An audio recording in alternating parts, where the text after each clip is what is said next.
I won't forget that morning, not if I live to be 100. I counted the men as they marched out of the yard.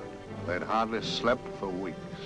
We of the CID had slept even less, but the nightmare that kept us awake was all the same nightmare. That's why we weren't surprised when the commissioner asked us up to the conference room for a bit of a talk. He'd talked to us plenty, we knew that. It didn't help any to know what was ahead of us.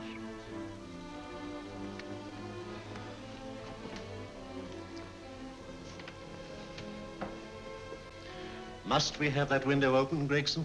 Oh, shut it if you want to. Chief will be in enough of a temper without having a ruddy blast down the back of his neck.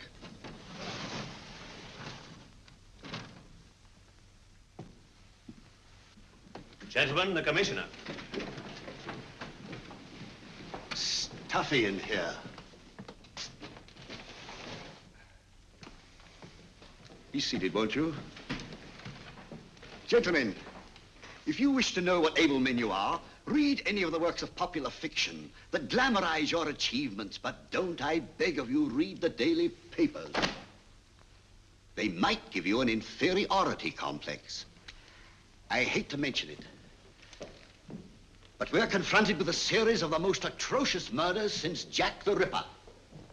And in the meantime, the CID might as well be playing at shove-hate-me for all the good we've accomplished. Now look. Here, here, and here. Each of these red flags scattered through the city stands for a woman brutally murdered, a woman's terror, a woman's death agony. These are no ordinary crimes. These are the works of a fiend who kills first and mutilates afterwards. A ghoul who hacks off a part of his victim body and carries it away with him, a loathsome souvenir of his butchery. 3 women murdered so far, and you haven't turned in one clue. You haven't given me one lead. Here you sit and wait for news of a 4th victim, with your arms folded.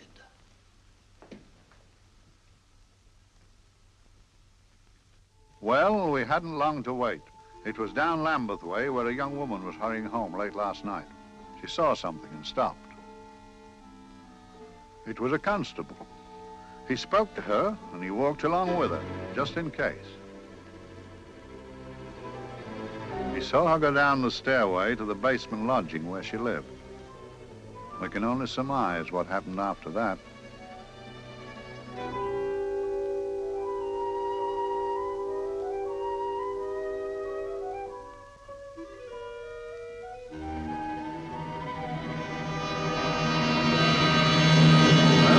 My pride in my pocket and went to see the man who'd so often helped out Inspector Lestrade and myself in the past, Mr. Sherlock Holmes.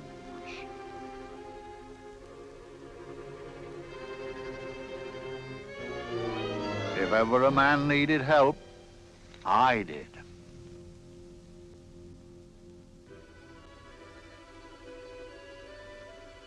This makes 4, Inspector. 4 defenseless women here in the heart of London.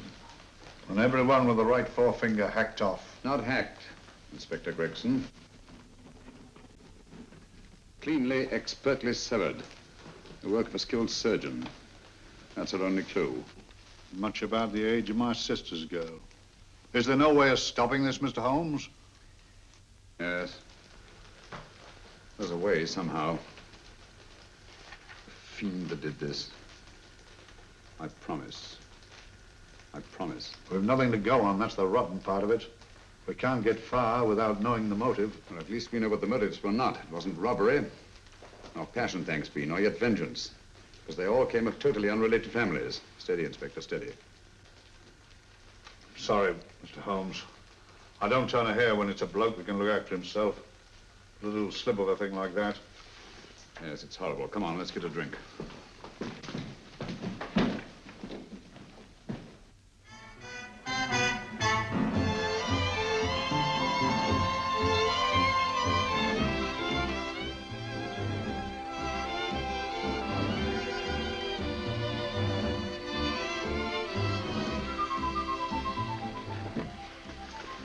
Good evening, Mr. Holmes. Good evening, Vincent. Whiskey and soda, please, and a double for my friend here, Inspector Gregson. Very good, sir. Make mine Irish. Decent of you to give me a hand with this thing, Mr. Holmes. Always a pleasure to be of help to Scotland Yard, Inspector. Little out of my line, looking for a maniac who murders just for the fun of it. Or perhaps just to get a human finger. In all 4 cases, the murderer risked capture by stopping to secure a finger. Wonder what for? Who knows? He's just a madman. Perhaps there's method in his madness. If we could just trace those missing fingers. If we could just drain the English Channel, we might find a penny. Huh? Oh, thank you. You may keep those, Mr. Holmes. Thank you.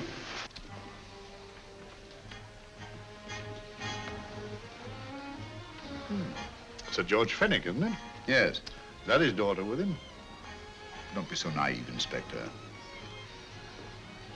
You know everyone, don't you, darling? Well, hardly. A week ago, I didn't know you. A week. How fast it's gone.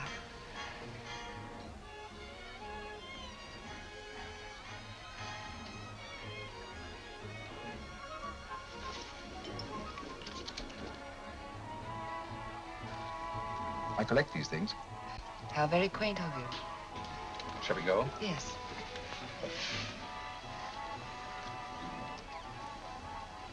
What are you looking at, Mr. Holmes? Looking at a very handsome woman. Not for want of the purple, but giving an excellent imitation. Would you like to come to my flat for a nightcap? Lovely idea. Yes, isn't it?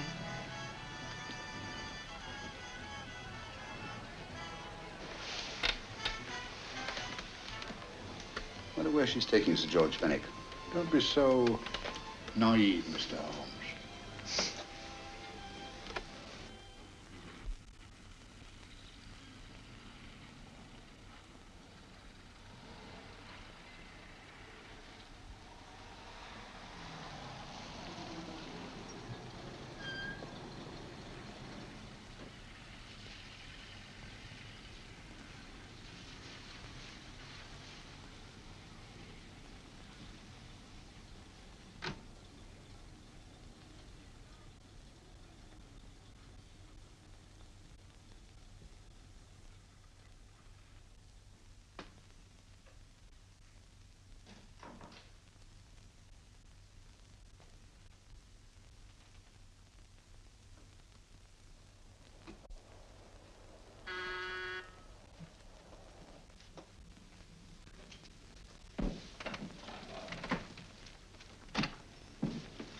Good evening, Mum. Hello, Grandon. Any messages? No, Mum.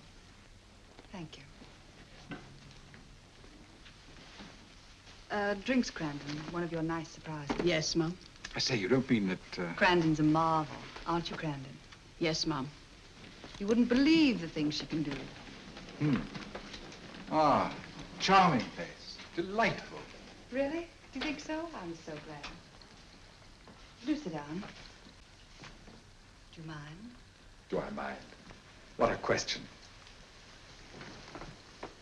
I don't mind anything, really.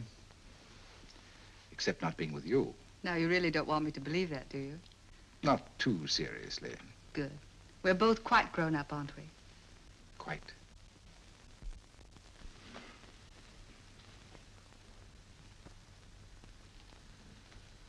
You're a treasure, Grandon.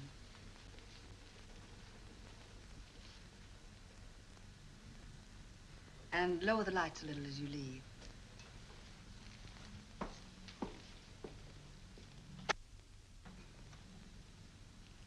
I prefer a more flattering light. In any light, you'd be... Would I? And don't you know it? Perhaps I do.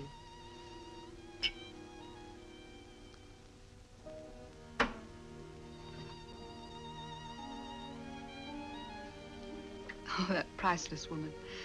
You wouldn't believe it, but she's absurdly romantic. She loves dreamy music, and she thinks that we... But we do, don't we? Do we? Well, it's rather soothing, restful. Yes. And we all need rest at times. like tired children who played too long.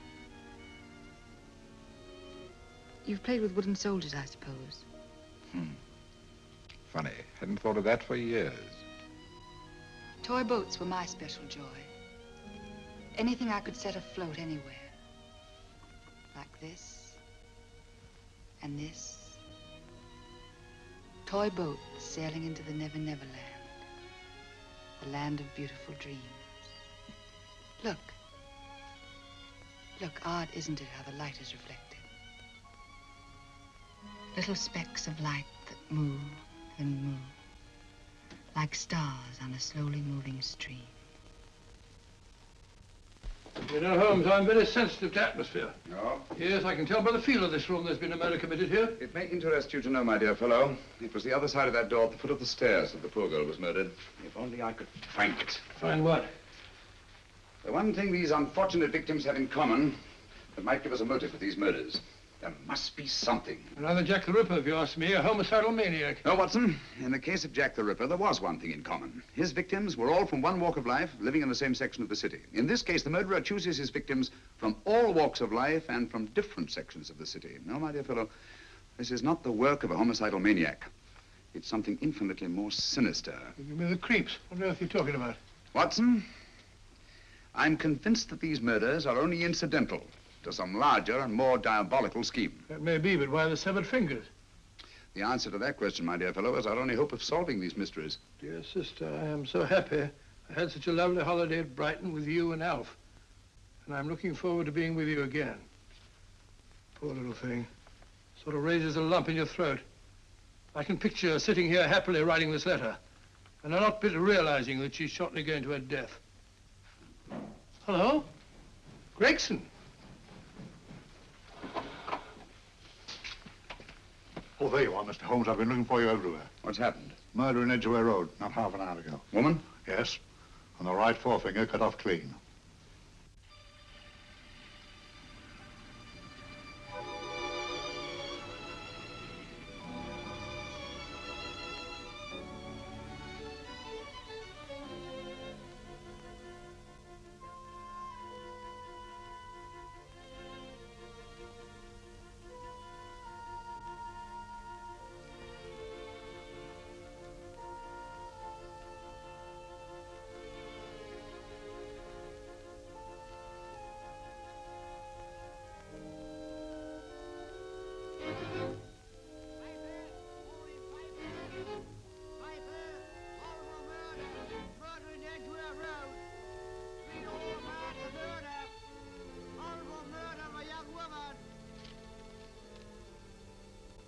Piper!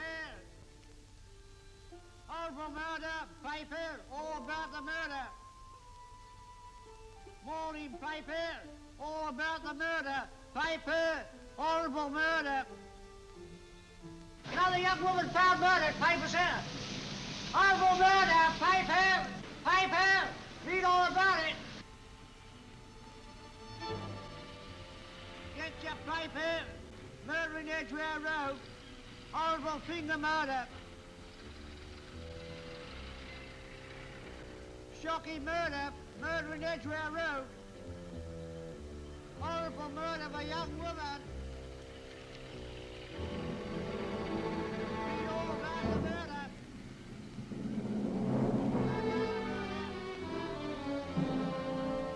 Only fancy, Mum. There's been another of those horrible murders. Dear, dear, how shocking. Yes, Mum. I really don't feel quite safe here myself. Oh, dear.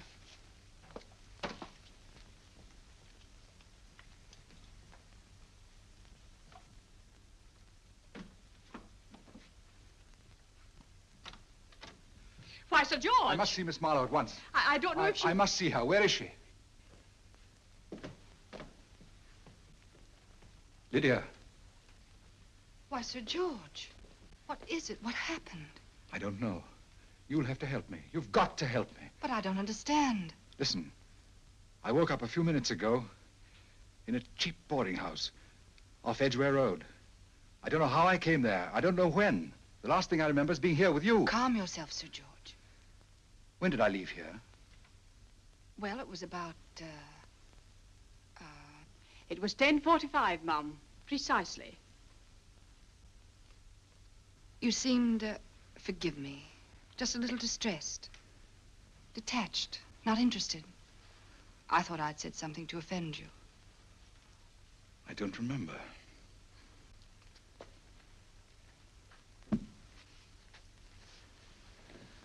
I can't remember.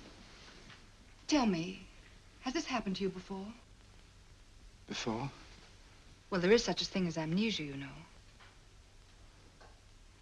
If it was 10:45 when I left you, it was 9 this morning when I woke. Over 10 hours lost. 10 hours that I can't account for. And in my pocket when I woke, I found... Yeah, in my pocket. That isn't... Oh, it's not for you, of course. It can't be. Excuse me, Mum, but there's a man asking to see the gentleman. Send him away. Yes, Mum. No, please. I'll see him.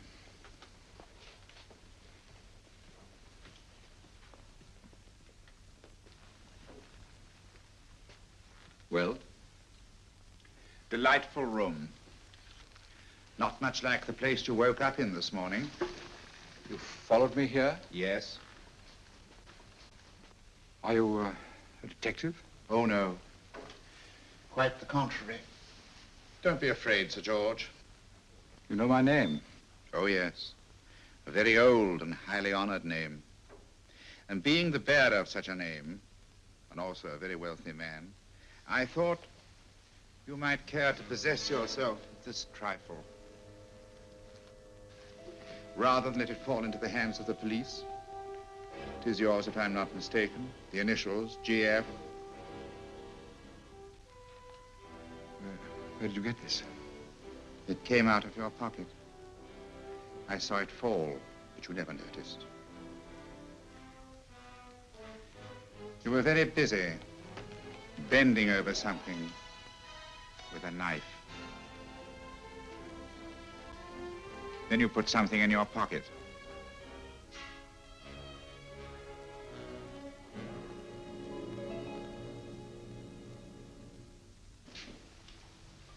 Come along, Holmes, come along, come along. How many more times must I tell you? You're missing a treat. This is delicious. Little jam tarts to follow. Aren't you tempted? You and your flesh pots. They tell me that the fish is good for the brains. Brains, I haven't any. You realize that a whole day and a night have gone by since that bestial affair in Edgware Road? I'm as much in the dark as ever.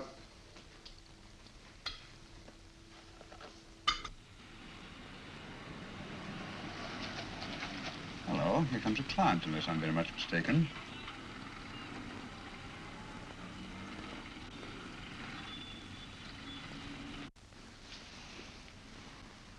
Well, attractive. Very attractive.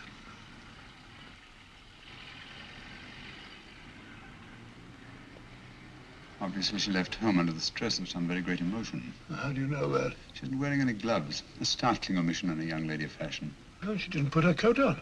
Open car, too.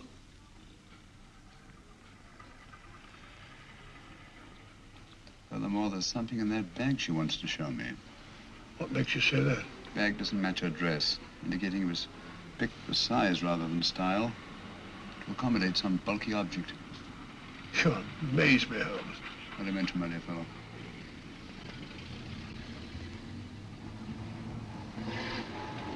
Well, that's interesting. What is? A cab, turning at the empty house. I wonder why he followed her here. Oh, wouldn't you? Quite possibly with the glasses.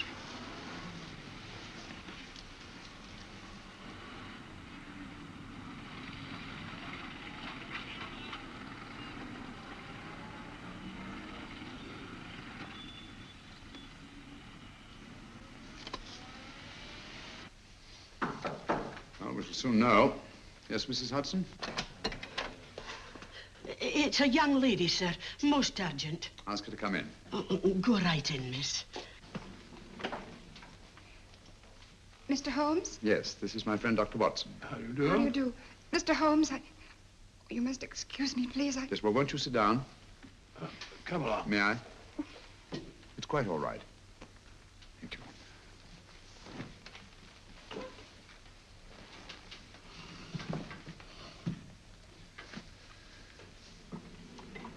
Now, try to control yourself, Miss Fenwick. You're with friends. You know my name? No magic, I assure you. I've often seen your picture. You're the daughter of Sir George Fenwick, aren't you? Yes. It's about my father that What about your father, Miss Fenwick? Oh, I don't know what to do. He's always been the nicest, dearest person. Only since Mother died. Yes, we know. So I didn't think anything of it when he was away all night before last. But he didn't come home until yesterday at tea time. Didn't come in for dinner at all. Just paced up and down in the library hour after hour. I begged him to let me in, but he wouldn't. Steady, steady. Now, take your time. I couldn't sleep a wink last night. Then I started hearing things. Hearing things? What sort of things? I heard someone in the garden underneath my window. Then I saw a figure moving down the garden path. And I recognized my father. Stealing through his own garden like a thief.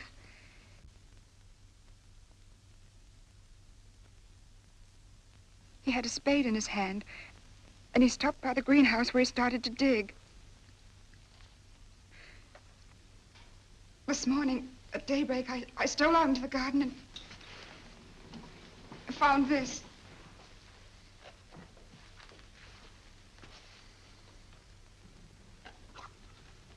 A finger.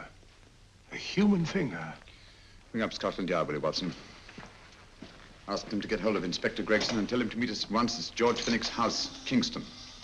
Operator, get me Scotland Yard quick. Where's my father, Norris? He's still in the library, miss. Thank you. We'll see him right away. Will you come with me, please? Thank you. I got your message, Mr. Holmes. Yes, indeed. Dad, may I come in? Dad. That's funny. He doesn't answer. You mind? Please do. Thank you. Watson, quick. Oh, Come along, no, my dear. no, no. Take charge, Miss Fenwick, please. Sorry, sir. No, miss, please. Please come along with me.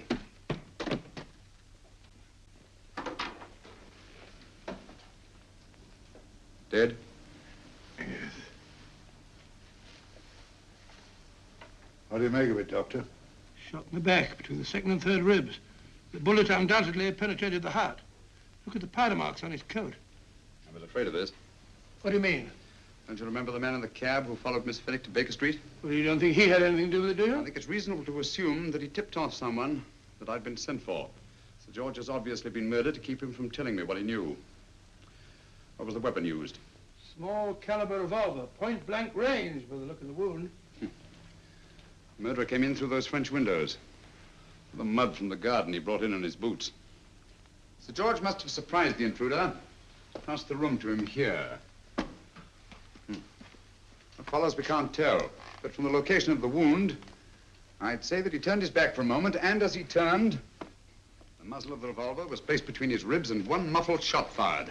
And you mean to say he kept on going, even after he was shot? There's no doubt about it. Look there.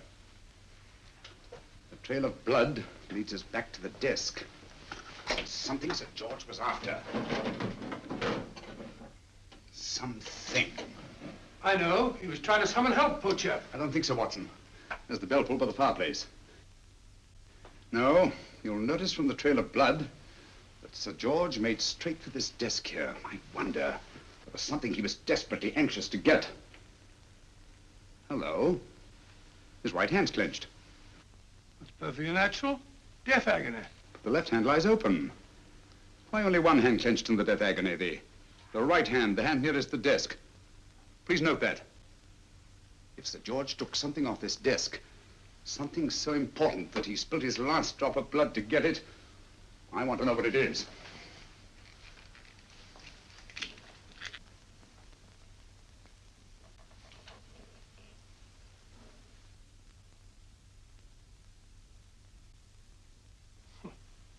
Nothing but an ordinary match folder.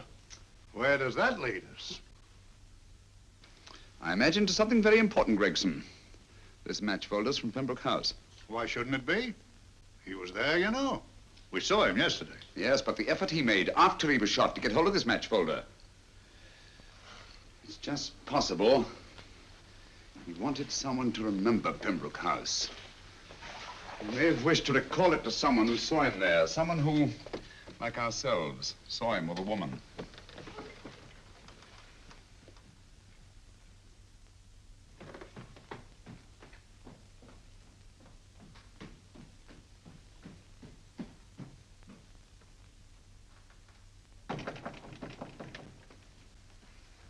Come in.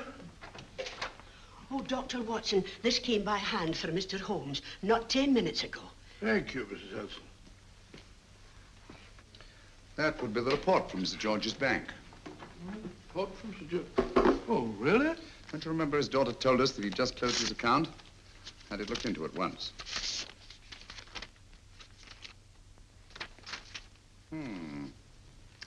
He drew out his entire balance in cash, nearly £10,000, yesterday, just after that young woman was murdered.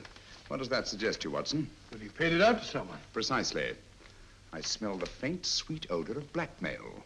You don't think he paid it out to someone who saw him murder the McLean woman? Sir George never murdered anyone. But he did have that woman's finger, and he empty did have and pay out a lot of cash. That's the terrifying part about blackmail, Watson. The victim is afraid to fight the accusation, no matter how false. Once the accusation is made, his name is smeared, and sometimes his life is ruined. Well, Sir George didn't commit these murders. What fiend did? I rather think they're not the work of any one man. Oh, come, Holmes. You don't expect me to believe there's a whole organization going about killing people and chopping off their fingers? No, it's possible, quite possible. Well, whoever's behind all this thing must be out of his mind. On the contrary, my dear fellow, if my assumptions are correct, this little scheme has behind it the most brilliant and ruthless intellect the world has ever known. You don't mean Professor Moriarty? I do. Oh, steady, Holmes. You've got him on the brain.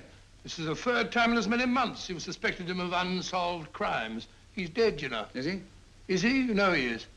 He was hanged in Montevideo, well, over a year ago. I know that someone was hanged in Montevideo under that name. But I'll stake my reputation that Moriarty is alive and here, now, in London. Hello? Yes, Dr. Watson, wait a minute. You me? No, yes? This is Dr. Watson speaking. No, I'm afraid I've retired. I don't practice anymore. What? Oh, that's a different thing. An emergency case. Well, just a minute. Yes? Yes, well, see that she's not moved. Remember that? Don't touch her till I get there. Fractured case in McCardle's Mews. Heavy woman. 14 stone. Look at dust. 14 stone.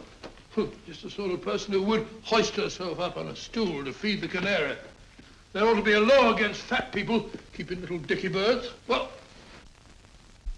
so long, old man. I shan't be very long. Haven't used that bag since I brought little Amelia. What's her name in the world? She grew up to be a very unattractive child. Well, who wouldn't with a name like Amelia? Oh, Amelia. Amelia.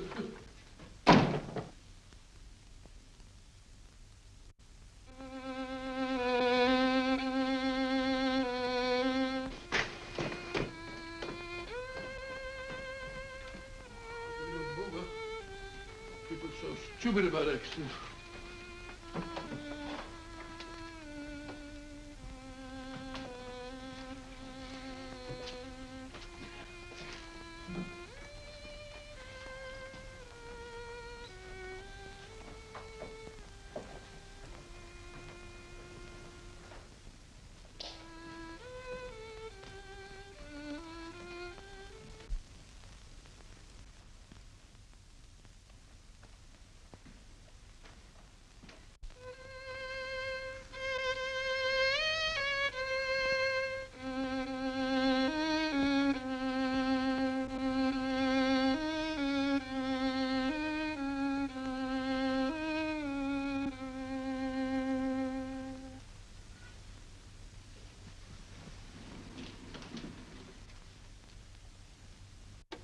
Oh, Professor Moriarty.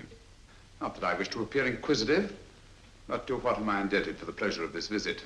Scotland Yard will be interested. It's very convenient for me to have Scotland Yard think that I'm still dead in Montevideo. I never dreamed of fooling you. Thank you. The thought occurs to me, Mr. Holmes, that there are some advantages in living within the law. You're very comfortably fixed here, aren't you? As I get on in life, the little comforts appeal to me more and more. Oh, I beg your pardon. Won't you sit down? Thank you.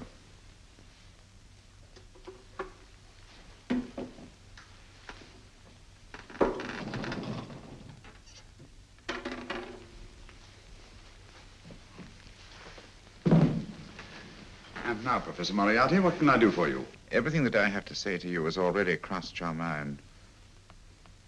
And my answer has no doubt crossed yours. That's final?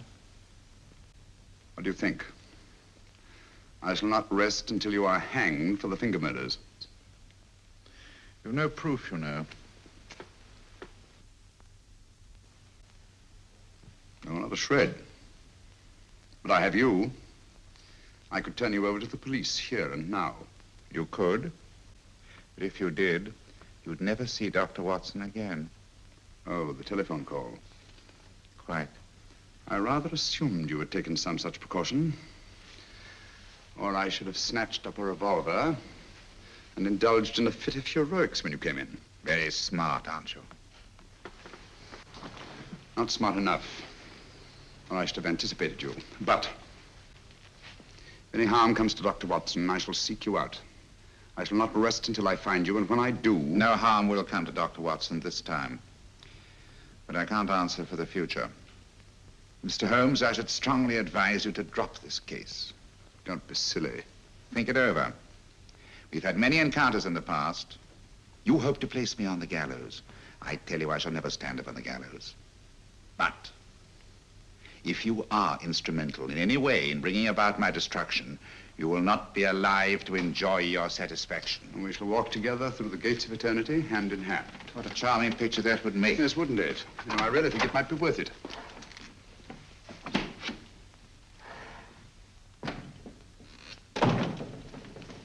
Shoelaces, Governor? Tuppence a pair. And strong enough to hang yourself. How many more times must I tell you I don't want your filthy shoelaces or your company? Shoelaces, Governor? Blasted impertinence.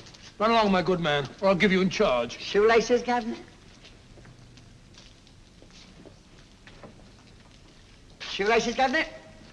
Help a poor bloke. What's only got one arm?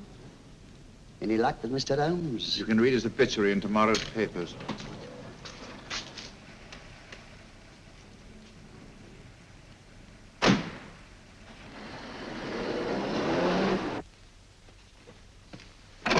Oh, there you are, Watson. Come in.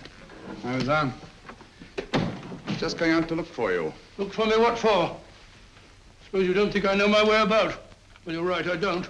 Blast all practical jokers anyhow. Know where I've been? On a wild goose chase. Exactly. There's no such number in McCardle's Muse. Some fool's idea of a joke.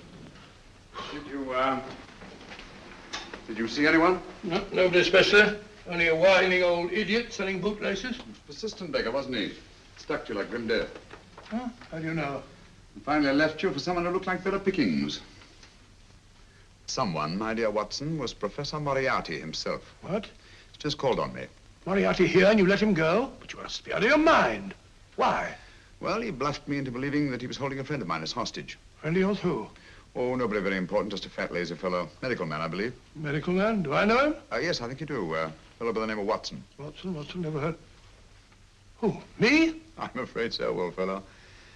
Your street hawker's job was to do away with you in a certain contingency. And you let Moriarty go? Because of me? I had no choice. I can't afford to lose you, old fellow.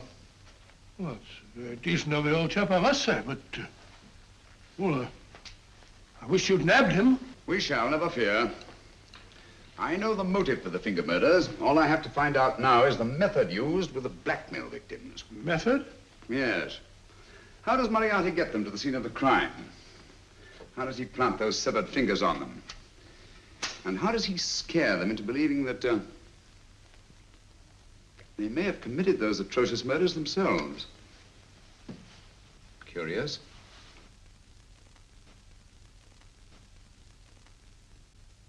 Very curious. Huh? Curious? What's curious? That window in the empty house across the street. First floor front. Huh? What's wrong with it? It's open. Why shouldn't it be open? Well, it wasn't open half an hour ago. I'll stake my life on that. Oh, that's not our business. Let it stay open. I wonder if you'd go over, old fellow, and see what's the matter. Oh, trespassing. Against the law. Very well, I'll go myself. Oh, well, if you're going to put it like that, ridiculous waste of time. Going about shutting windows at this hour of the night. Here, you better take this torch. Well, take what? Dignified job for a doctor. Dr. Watson, the torchbearer. And what do you propose to do? Sit in a comfortable chair, I suppose, and read a good book? That's a very good idea. Yes, very good idea. While I play night watchman, you have a nice read. Mm-hmm.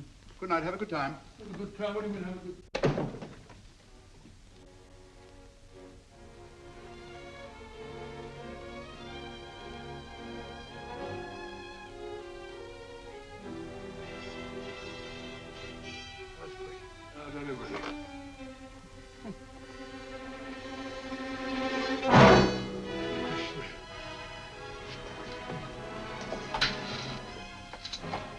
What's it for?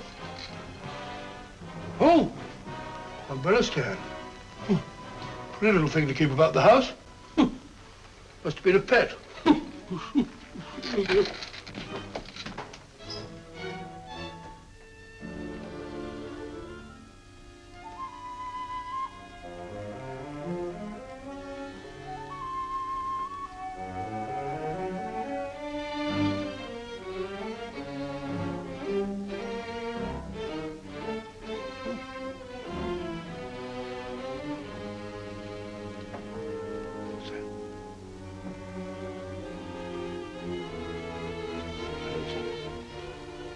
Rat rubber.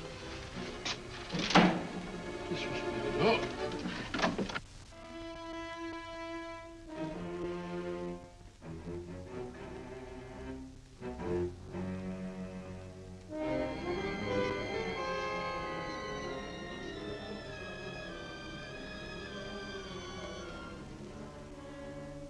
While he sits comfortably reading a book.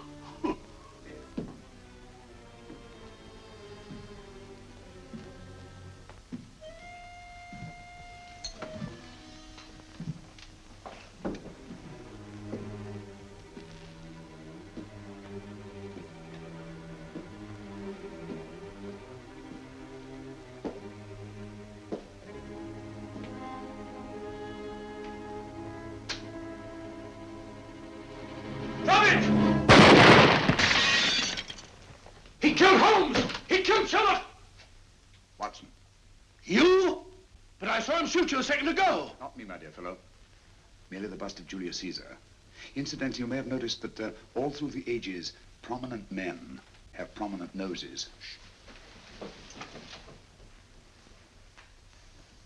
Oh, I'm afraid we're in for terrible trouble again with Mrs. Hudson. Window smashed, plaster all over the floor. Get up, you.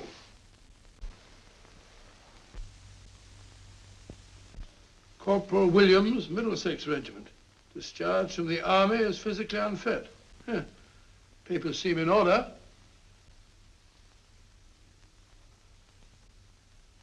Now, Corporal Williams, you've seen service in the Far East, haven't you? The East? I thought so. Look at his complexion, Watson. Yellow as saffron. He's been taking atabrine. Cure for malaria. Sniper, aren't you? Sniper. Hmm. Why did you try to kill me? I had to kill him. I had to. Oh, snap out of it. Stop it, Watson. He's shamming. No, he isn't. Who told you to kill me? She told me. She told you? She told me I couldn't miss. Well, luckily you did miss, you murderer. He isn't a murderer, Watson. Listen, Corporal Williams. She told you you had to do it, didn't she? I had to do it. I've got it, Watson, I've got it. Got what? The method used in the finger murders. Well, what is it? Hypnotism, my dear fellow, hypnotism. And it wasn't against his nature, that's the devilish part of it. They picked a man for their purpose whose job was sniping. Who are they? Professor Moriarty and his finger murderers. Williams spoke of a woman. I think you'll find that she asked him home tonight for a drink. Nice quiet rooms, soft lights, music. You got it all pat, Mr. Holmes. What's the lady look like? Oh, up 30, nice figure, blonde, lustrous eyes. Oh, really? Got a phone number? Oh, so? Williams will give us her address. Look after him, Gregson. Don't let anyone come near him. He's our key witness in the finger murders. Well, I hope you're guessing right, Mr. Holmes. Get up, Williams. Now, go with Inspector Gregson anywhere he tells you. Come on. Yeah. Ring me as soon as he comes to himself, will you? I will. Good night, gentlemen. Good night. Well, if you believe that fellow Williams was hypnotized, I suppose you think Sir George Fenwick was hypnotized too. Yes, I'm quite sure of it. Have a cup of tea? Thanks, old boy. Nothing to eat. Well, why didn't these people make Sir George do the murder himself? Because they didn't want to get him hanged. They wanted to blackmail him. Well, who do you think the actual murderer is? One of Moriarty's gang. A diabolically simple technique. Kill a woman. Yes, but why cut off the fingers? My dear fellow, don't you understand? The severed finger is what links the blackmail victim to the murder. He wakes, finds the grisly thing in his pocket. He doesn't know how it got there. He's no idea that he's been hypnotized. For all he knows, he may have committed the atrocious crime during some dreadful lapse of sanity. In that state, when he's utterly demoralized, the blackmailers take over. Is that it? Undoubtedly. You see, they swear that they saw him commit the murder. And being human, the victim will pay anything rather than stand trial on a charge that will make his very name loathsome. Oh, it all fits in if you believe in hypnotism. Yeah. The only possible explanation. You think the hypnotist is that woman with the blonde hair and the lustrous eyes, the woman you invented? I didn't invent her. I saw her. What on earth are you talking about? That woman, my dear Watson, was with Sir George when he left Pembroke House. I saw her there. I shall see her again, and Williams will lead me to her. That's why it's so important to keep him safe. He will identify her.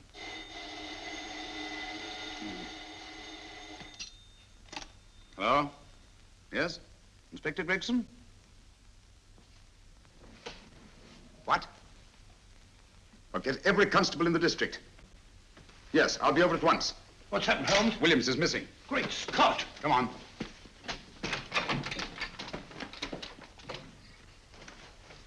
Lorry crashed into Gregson's car. During the confusion, Williams disappeared. Escaped, eh? No, kidnapped. To keep him from talking when he came to. You don't think that Moriarty... With Moriarty? Anything is possible.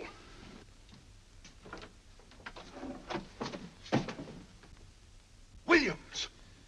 Dead. You see, anything is possible.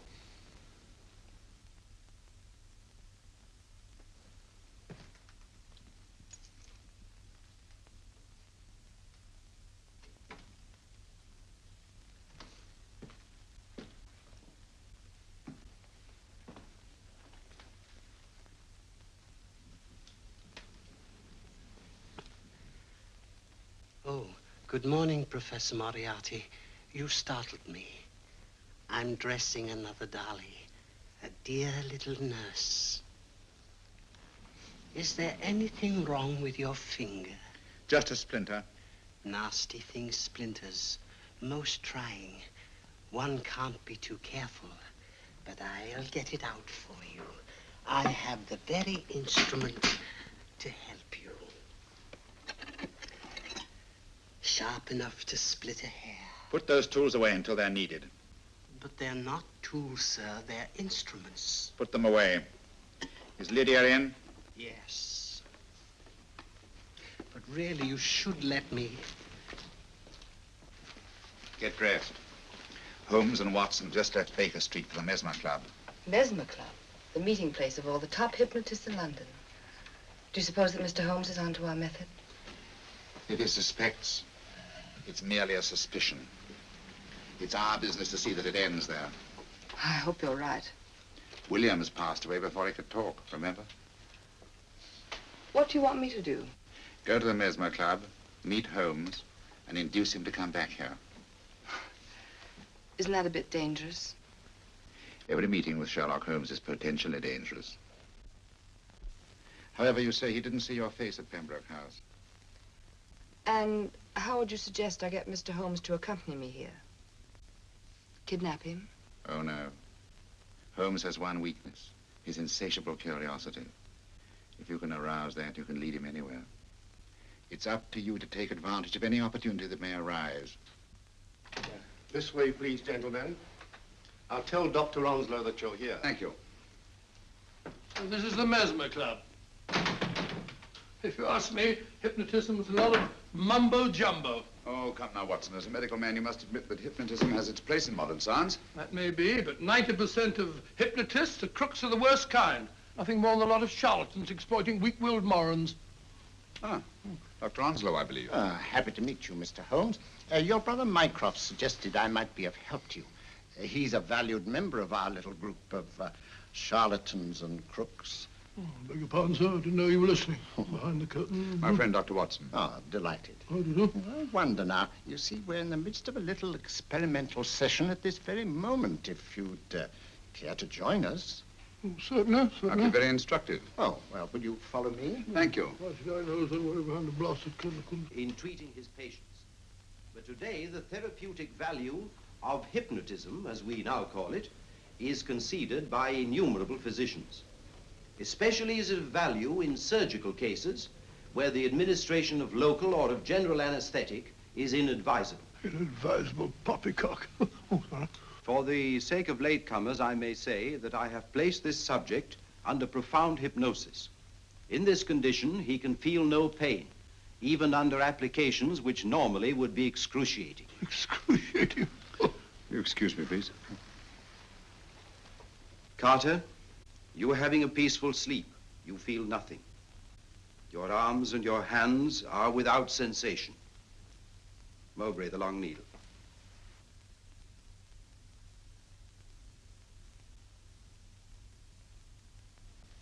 Carter, give me your right hand.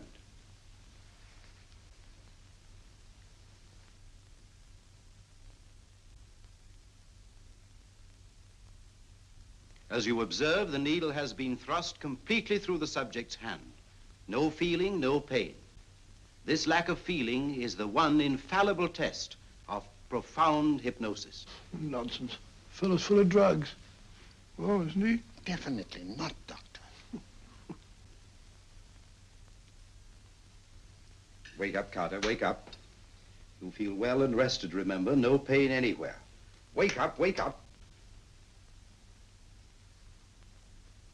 I say, when are you going to begin? All through, Carter. Stand up. This way, sir.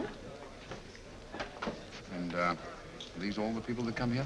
Oh, no. Others keep dropping in all the time. I suppose it's all right for those who believe in it, but of course, I'm a professional man myself. Then you don't believe in hypnotism, Dr. Watson? Oh, I don't deny that there are certain types of hysterical, feeble-minded people who go under if you point your finger at them. But anyone with an ounce of character... How right you are. You see right through our little artifices, don't you, Doctor? Right through, my dear sir. Right through. Quite so.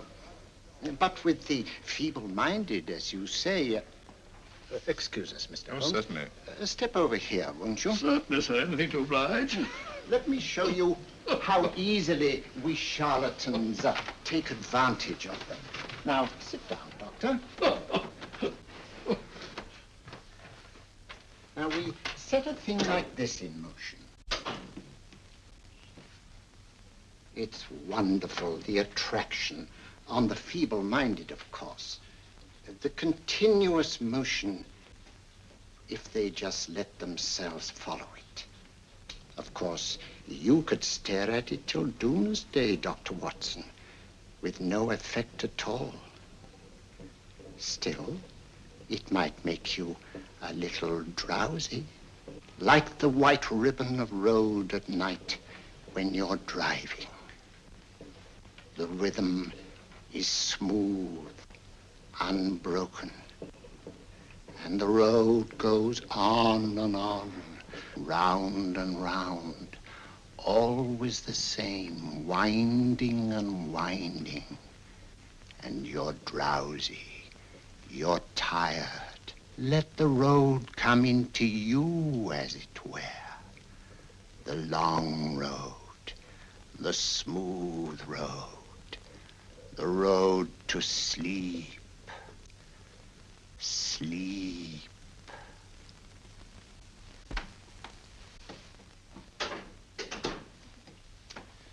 Open your eyes. Stand up. Turn around. And now, Dr. Watson, you're on a holiday in Scotland. The country is amazingly beautiful. We're coming to a stream. It isn't deep. Better take your shoes and socks off.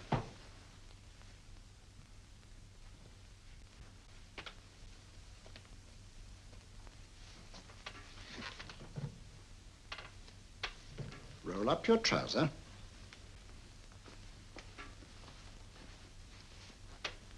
That will do. The other leg is waterproof. Turn around. Mind the pedals.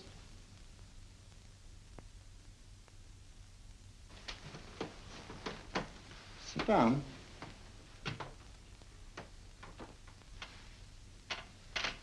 Wake up now.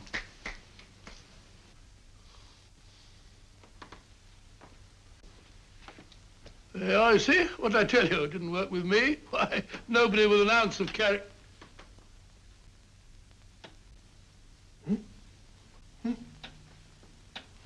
I think you'll need these.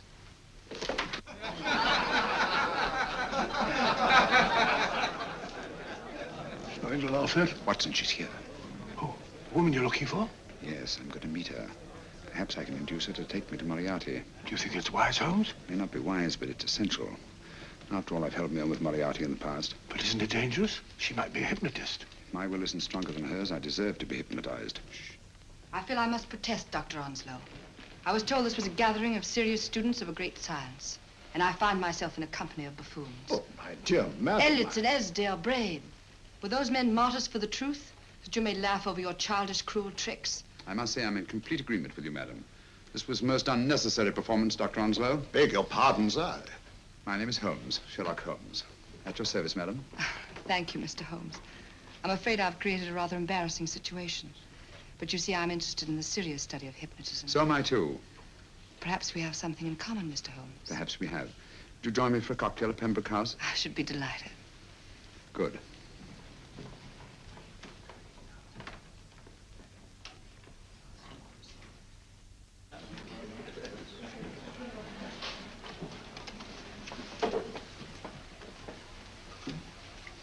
Thank you. I didn't know there was such a pleasant place in London. It was so nice of you to suggest our coming here. I thought a little pick-me-up would do us good. You mean you thought I looked... I like the way you look. Thank you. I suppose I did lose my head a little at the Mesmer Club. But you see, hypnotism is almost a religion with me. I know so well what it can do to help, heal. And I can't bear to see it used for trivial purposes. I know very little about it. That's why I went to the Mesmer Club. You see, I'm rather puzzled just now with the case that I'm working on. How fascinating. Tell me about it. It's the murder of Sir George Fenwick. Fenwick? Who's he? Quite a well-known figure. Odd now I come to think of it. Last time I saw Sir George was here at Pembroke House. Strange. Yes, isn't it? He was sitting, I believe he was sitting at this very table. Cigarette? Thanks. Do go on. There was a charming lady with him. He was lighting a cigarette.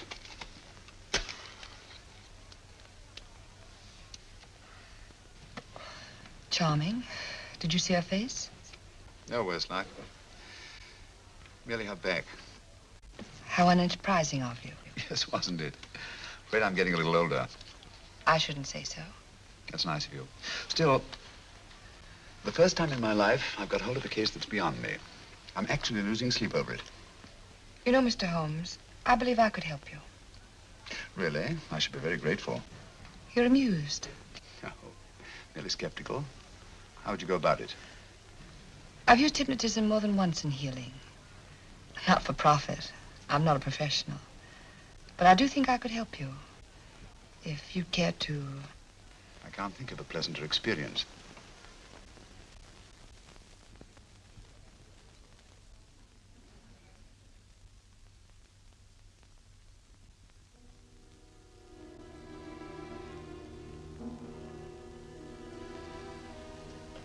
Low lights, music, is that all there is to it? You must relax, Mr. Holmes. I'm afraid you're a rather difficult subject. So I thought perhaps a little help. Materia medica might be advisable. Drugs?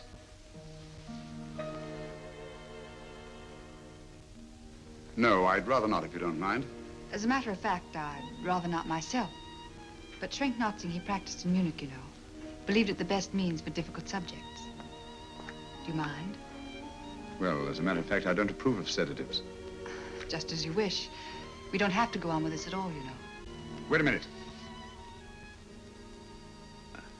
Wait a minute. All right. I'll take a chance. It's really quite harmless.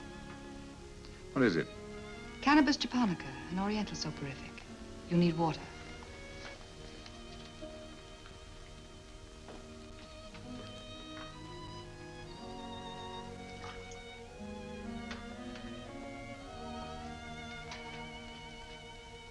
Thank you. Now sit down, Mr.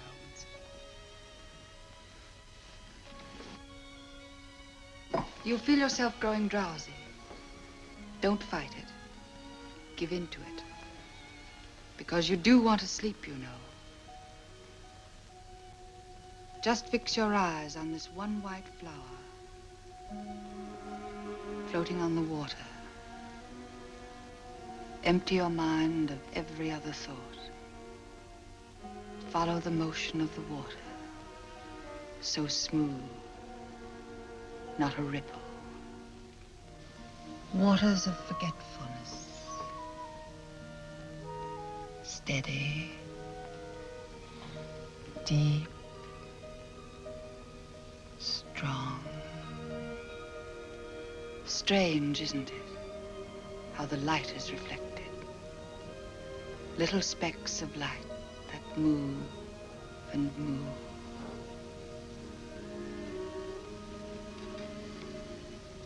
It's restful here. It's peaceful. It's friendly. And you're very close to finding what you're looking for. You'll find them soon now. The guilty ones. When you're rested, gentle waters closing over you. Steady, deep, strong. Drawing you down, down, down.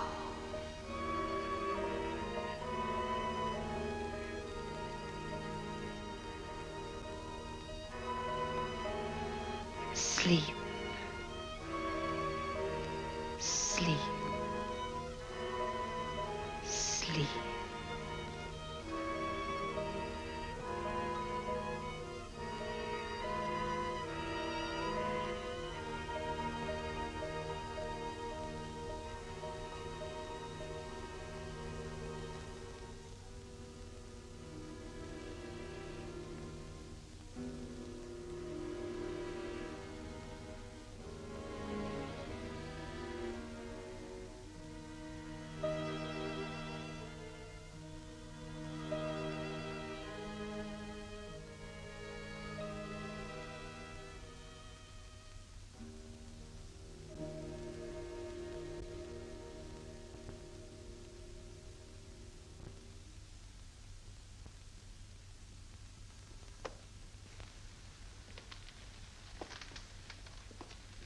Here he is, Professor Moriarty.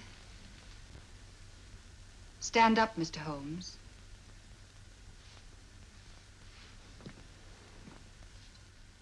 Open your eyes. Face this way. Are you satisfied? We are dealing with a clever man. He may be shamming.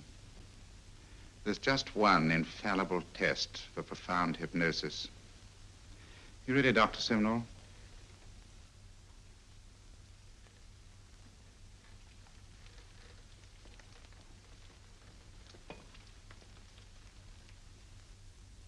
That will do, Doctor. He couldn't fake insensibility to the knife. I congratulate you, Lydia. Turn round, Mr. Holmes. Now walk to the desk.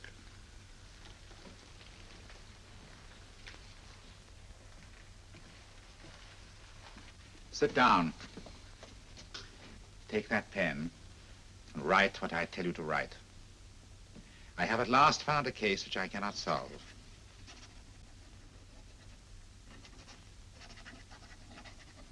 I have outlived my usefulness. Therefore, I have decided to end my life.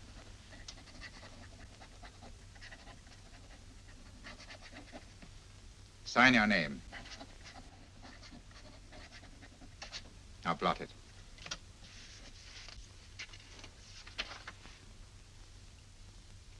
Fold it up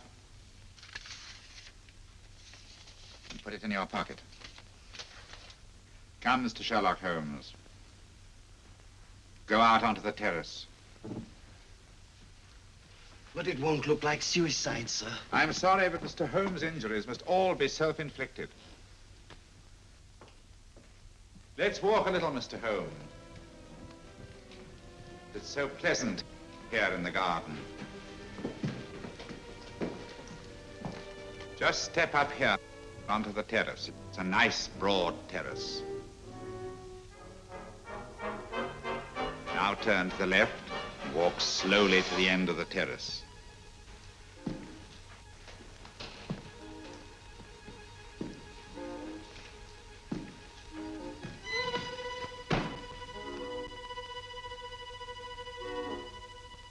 Don't stop. You must walk to the end, you know.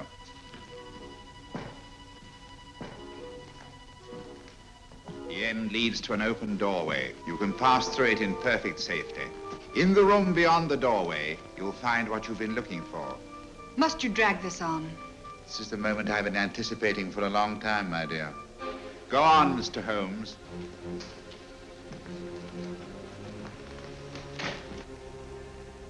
Through the open doorway, you will find the man responsible for the finger murders and the death of Sir George Fenwick. Professor Moriarty. Holmes! Stand still. What a beautiful view, Watson. I'm quite enjoying it. No, you're not. You're hypnotized. You're under a spell. Stand still. Don't move. Steady, Holmes. Steady does it. Stand perfectly still where you are. Nonsense, Watson. You don't know what you're doing. Of course I know what I'm doing. You mean you're not hypnotized? Certainly not. Then get off the wall, you idiot. Oh, look out! Holmes! Oh, Dear fellow. What were you doing up there? Holding the fort until you arrived. What kept you? Well, I ran into a spot of trouble on my way to Scotland Yard.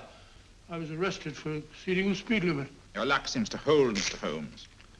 Well, I'd hardly call it luck, Professor. You see, I substituted a drug of my own for the one that this dear lady pressed on me.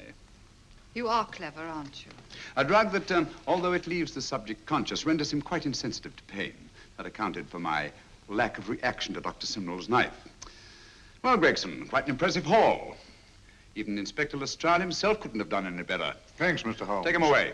All right, put her in the van. I was right, Mr. Holmes. You are a difficult subject. Thank you.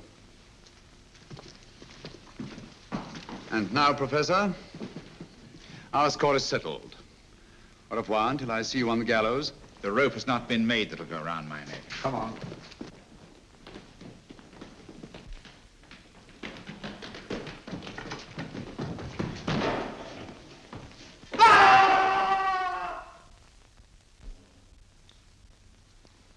take care of things, Mr. Holmes. Thank you, Inspector. Come on. An evil man, Holmes, but what a horrible death. Better than he deserved. What are you thinking of? I'm thinking of all the women who can come and go in safety in the streets of London tonight.